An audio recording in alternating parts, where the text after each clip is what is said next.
At 2:17 a.m., Bethany Ashford sent her 20-year-old son over my fence with bowl cutters, telling him my electric fence was just decorative lighting. The 10,000-volt shock launched Jason backward like a rag doll.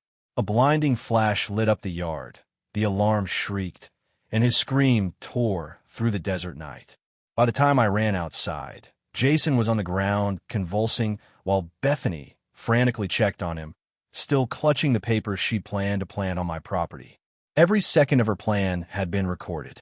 It all started because my disabled daughter needed a wheelchair ramp, and this woman decided that meant we should lose our home. Curtis Manning never imagined he'd end up in a suburban HOA community.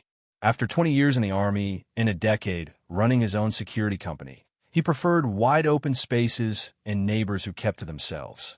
But life doesn't always cooperate. When his ex-wife abandoned their 15-year-old daughter Emma 3 years earlier, claiming the stress of Emma's spina bifida was too much, Curtis needed a fresh start in a place with good schools and medical facilities. Meadowview Heights seemed perfect: single-story homes, wide driveways, and what appeared to be reasonable HOA rules. At 48, with graying temples and the steady demeanor of someone who'd once defused bombs in Afghanistan, Curtis now installed security systems for a living. More importantly, he was Emma's full-time caregiver. Emma was brilliant, an honor roll student and debate team captain, but she needed a wheelchair for longer distances and specialized equipment at home. One Tuesday morning in March, the smell of fresh coffee filled the kitchen while Curtis helped Emma with her physical therapy exercises. The doorbell rang. Through the peephole, he saw a woman in her 50s with perfectly coiffed blonde hair and a clipboard that screamed trouble. "Mr. Manning, I'm Bethany Ashford, chair of the Architectural Review Committee," she said in a sugary sweet tone that immediately put him on alert. "I need to discuss some violations with your property." He opened the door. Her eyes went straight to the cedar wheelchair ramp he'd built himself. Beautiful, seamless with the house's design, and backed by proper county permits and ADA compliance certification. "This ramp wasn't approved by the committee," she announced. "It's a significant structural modification that affects the neighborhood's aesthetic standards." She handed him a citation, $500 fine, plus daily penalties until removal. Curtis felt the familiar tingle at the base of his skull, the same one he'd gotten before IEDs detonated in Kandahar. Emma wheeled up beside him, worry in her eyes. "I have all the permits," he said calmly, retrieving the paperwork. "County Building Department, ADA certification, HOA architectural approval submitted 8 months ago."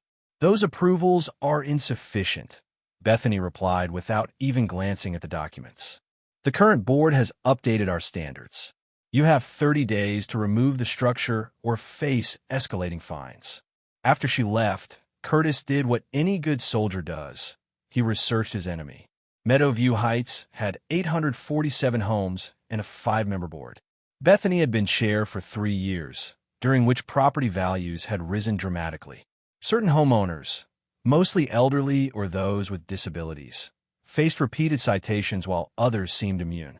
Digging through county records, HOA financial statements, and architectural approval logs, he noticed patterns. Some modifications were approved in days.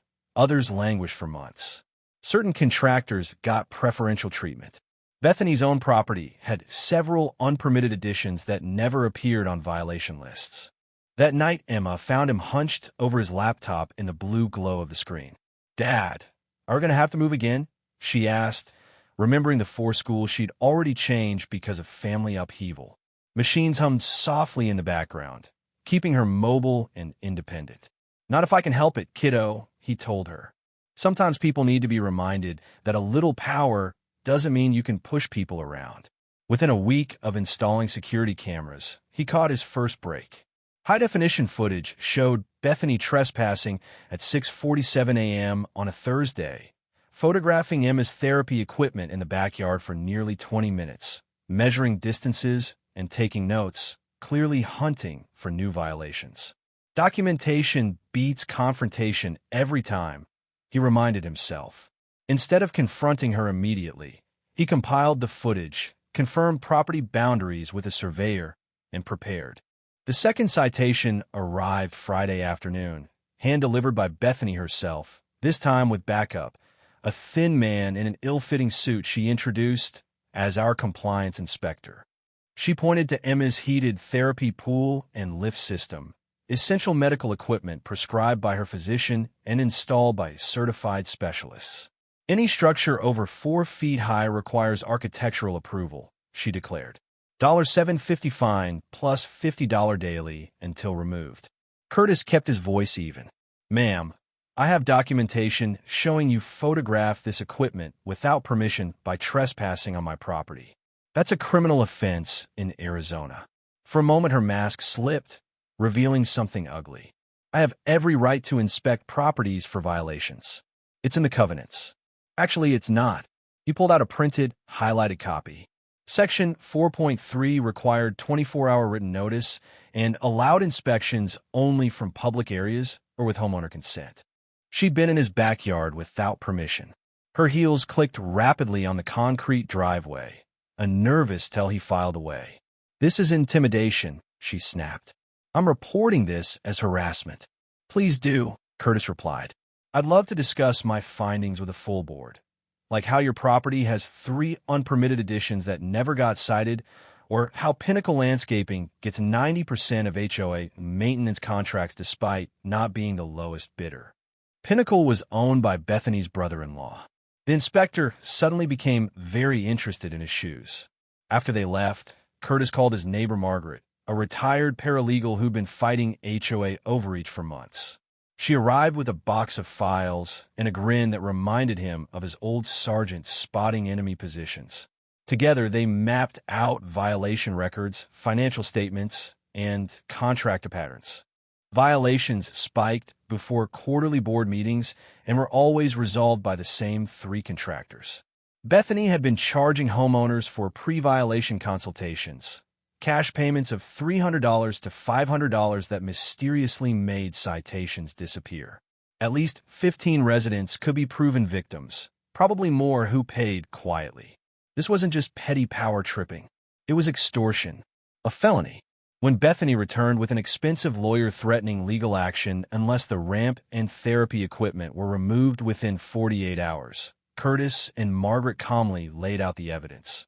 Bank records of $23,000 in suspicious deposits over 6 months, affidavits from 4 residents describing the consultation scheme, and highlighted sections of Arizona law prohibiting selective enforcement and discriminatory practices, especially against people with disabilities. The lawyer's confidence flickered when Bethany doubled down, threatening to red tag every medical device and have county inspectors declare the property uninhabitable. Curtis quietly noted that she had just confessed to planning retaliatory enforcement on hidden audio. A few days later, an orange emergency safety inspection notice appeared on his door. Bethany had somehow fast-tracked a county inspection that normally took weeks. But the inspector, a fellow veteran, quickly verified that every piece of equipment exceeded code and had proper permits. She questioned Bethany's companion, who couldn't produce proper credentials. Representing oneself as a building inspector without certification was a Class 6 felony in Arizona. False reporting of safety violations could bring fines up to $5,000. The fake emergency request had backfired, creating an official paper trail of bad faith harassment against a disabled resident. Over the following weeks, Margaret uncovered the full scope. Bethany had registered a fake business called Meadowview Compliance Services, sent homeowners official-looking invoices for non-existent mandatory county compliance inspections, using forged county seals, and collected over $185,000 from 47 vulnerable residents, mostly elderly, disabled, or non-native English speakers, by threatening them with escalating HOA fines and county trouble if they didn't pay up.